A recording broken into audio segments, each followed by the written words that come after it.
From Pep Guardiola looking for hair to pluck, to Salah looking like it's his final season and Forest transforming themselves, we review the major Premier League shocks so far. With the busy Premier League holiday rush behind us and the FA Cup looming, it's time to take a breather. It's the perfect time to look back at the 4 big surprises of the first half of the Premier League season. When Ballon d'Or winner Rodri was injured against Arsenal on September 9th, everyone knew that Manchester City would be without his masterful presence in midfield. Oddly enough, the citizens then went on an 11-match unbeaten run. City's now infamous run of form actually began with a 2-1 defeat to Tottenham on October 30th. They won just one of their next 12 games in all competitions, a slump that coincided with injuries to fullbacks Ruben Diaz and John Stones, along with goalkeeper Ederson. The fact that City made headlines around the world as they went 7 weeks without playing well and dropped to 6th place is testament to how excellent they have been in recent years. The good news for Pep Guardiola and his team is that despite their poor form, they are just 6 points off 3rd place, having won their last 2 games 6-1 on aggregate, and they face Salford, FA Cup, 11th place Brentford, and 18th place Ipswich Town in their next 3 matches, promising more points and more time for their players to recover. Is this really Mo Salah's last season for Liverpool? Puzzling questions of the first half of the Premier League season. How can you describe how vital Mo Salah has been to Liverpool? Like water to a fish? Like the wheel of fortune to a boomer? Like mustard to a hot dog? With the Pharaoh flying around the pitch, the Reds have won the Champions League, Premier League, FA Cup, Carabao Cup, UEFA Super Cup, and Club World Cup. Along the way, Salah has scored 232 goals for the club, ranking 4th all-time. If he stays fit, he will pass Gordon Hodgson and take Liverpool legend to 3rd this season.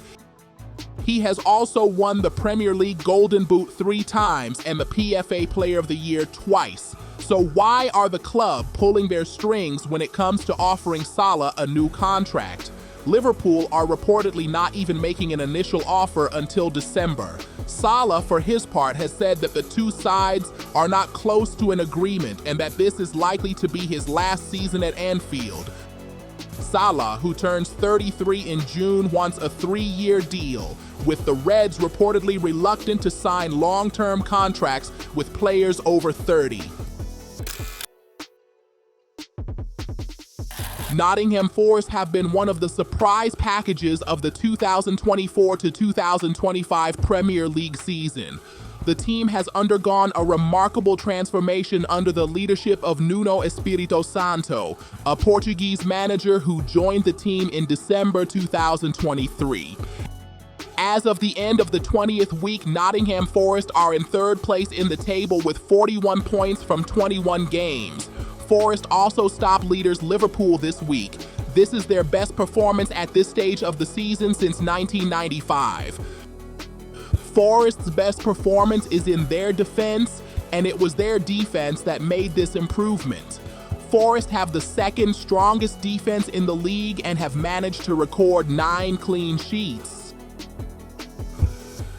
Given the current results, Nottingham Forest can hope to win a place in the Champions League, a success they last experienced in 1998. Continuing this positive trend can strengthen the club's historic place in English football. I will make a separate video about Nottingham Forest this season to talk about this wonder in more detail. Spurs finished 5th in the Champions League last season, just 2 points off the bottom of the table. The achievement appeared to allay concerns that the club was slipping into mediocrity after the departure of all-time leading scorer Harry Kane to Bayern Munich before the start of the 2023-24 season. Tottenham opened the bank ahead of the 2024-25 campaign with confidence.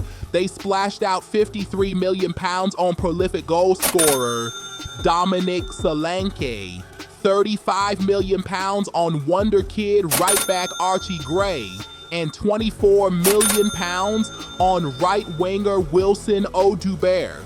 In total, the club spent around £139 million on transfers last off-season. However, by the 21st week of the competition, Spurs found themselves in 14th place, almost half the points off league leaders Liverpool. Their recent form has been nothing short of atrocious. They have won just once since November 4th.